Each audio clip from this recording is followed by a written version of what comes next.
Chahi mari khudingi Malim sin thungbadagi masing yamlaba playersingna yam akhanaba trophy amagdamak leijabi kanthi phudokna changdamnai compete tongnai. Hariba yam akhanaba trophy asi atai karisu nate FIFA World Cup trophy asni.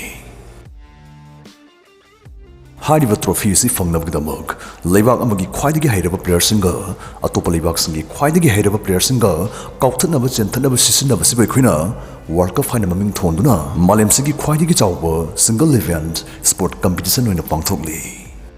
Tumba pamjakraba domfau ahing nongei matungda sanakiba Argentina Portugal mokhogi matching adudi soidana yengbiramgoni khanjai.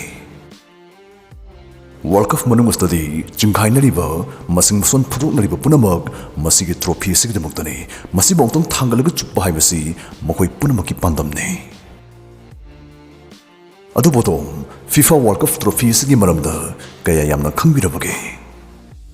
Ngasigi video sagi khangminasi mayamna munariba aniraksu huralugi wathuk leikrabagumba World Cup trophy gi maramda achumba wa mapan marakthana.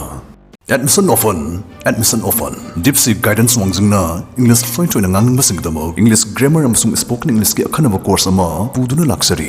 Tha ahum jathajagdaba course asi lagliba December ki tarik ama asdagi hawjagani. Lon khangba ngangba ngamba haibasna salu famsingda yungum nungahangdoribani.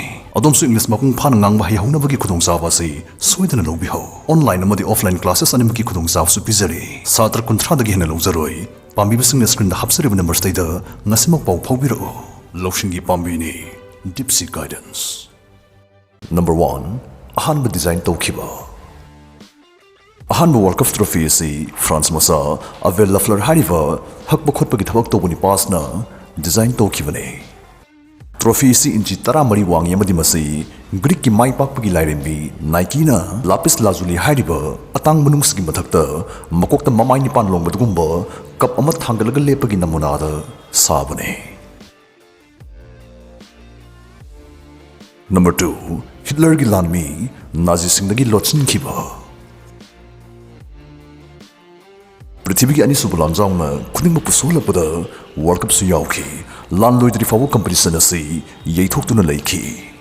Loinana trophy asisu Nazi singna pamba maramna kang khamba khamada lotlaga thamki. Kaino haisibu kang khada lotli harisibu achumbane kang khairoktingai trophy asi Rome da leiba bank amagi vault thamambane.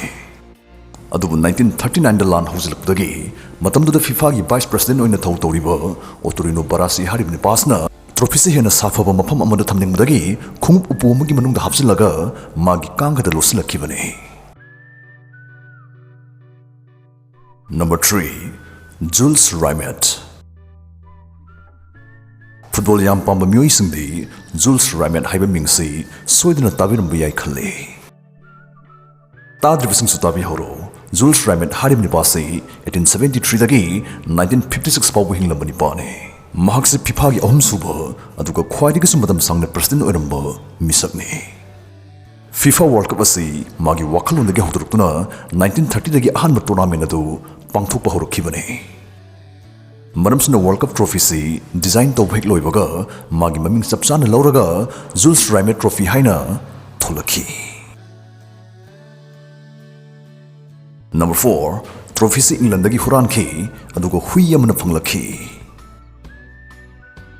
UK da pangthokdaba World Cup pangthoktaw tha khara walingai da trophy si England da yorakhi. Matamdu 1966 ne.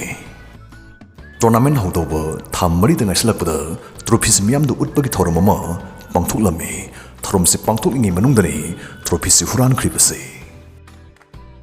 Trophy du thaduru upithuru hairagadi paulising taramngagi ransom piru haina huran basing aduna hairakhi haina report sing da phungdoi. Adubu trophy si mangkiba hapta amagi matungda sigi pickle sariba huiesna laikol amagi songjilaba machi amada losilaga thamambadagi phangakhibane. Masigdamu hui mapu diap korbit pu pound lising tarpiduna appreciate tawkhi amadi pickles puna mana hek hingle fau dog food magi machinjak supply tawkhi. Number 5 trophy si Brazil da thamki. 1970 da ahumlak suboina Brazil national team na World Cup lawki. Mastagidi 1930 Jules Rimet Kangthulamba wafam matungina trophy asai World Cup omlak lawang amakba Brazil da matam chupagi oina sinakhi. Trophy si Rio de Janeiro da laiba Brazil Football Confederation headquarters da nungmai marusang da cabinet amagi manungda hapchilaga thamakhi. Number 6 adubu amukasu huranki. Trophy si Brazil da lerkiba chahi 13 gi matungda amukasu huranki. Trophy happy ba cabinet asi mamang da bulletproof oizragasu maningi sarukti une. Huran basing na sigumba crowbar si sinaraga maninglomdagi phaktuga huran kibane. Jenavane haiba miyoi maridi fagatki adubu trophy dudi mapum oinadi dum phangkidre. Tokna amadi sandorakhi madudi huran basing na trophy du hek huran baga sawdok halaga yonthukkibnani haina. Phangbang ngamkhibasi sigi khinpham oiriba lapis lazuli gi saruk sikaktane. Number 7 anova trophy ama. FIFA na Jules Rimet trophy si permanent soina Brazil da pithokiba aduna maram oiraga 1974 gi World Cup nangnaba anova trophy ama mug sanaba waref lawki.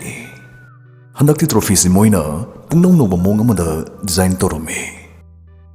Si yabri yengu haina malemgi tongan balibak taretagi hakpa khotpagi tabuk tawba miyoi yankhayumduna thazilakpa design sing moina kupna ninakhi. Matam changna nainarba matungda Italian laisaba Silvio Gajaniga haribni pasna tharakpa design si khankhi. FIFA na ngasing na sifaw seasonaliba trophy si sigi trophies ni. Masi 14 inches wangi amade 18 carat ki sana 30,875 carats dagi sabane. 2022 was the magi mamal si lupa crore samaga humpu mangarum oiri. Number 8 Athoiba lebakna trophy pukhibagi chanabi si makhata na chanhan kidre. Mamal tang basing pibagi mhota masakti manaba bronze na saba moina pire. Hoi sisu saba da sanabadi siznai sungyaw yaw dabdi nate.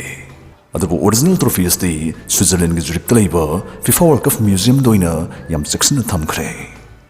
World Cup hobam di loiba numitadi trophy asti sanafam de hegek puthura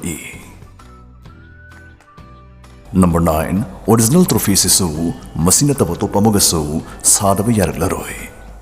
Maramde World Cup ama loiba thoriba lebak to gi mamingdo trophy sigi makhada maningda haksilibani. 1974 World Cup tagi thorak lebak singi maming sum haktarakpana ngasdi atopa hen lebak singi maming hakthana ba hangbasi irai leisilaktre. Maramsna 2042 gi World Cup nangnava FIFA na anova trophy amagasu design torpiyai panari. Handaki World Cup se karam balibak na lawdo man bage comment na phone piramo.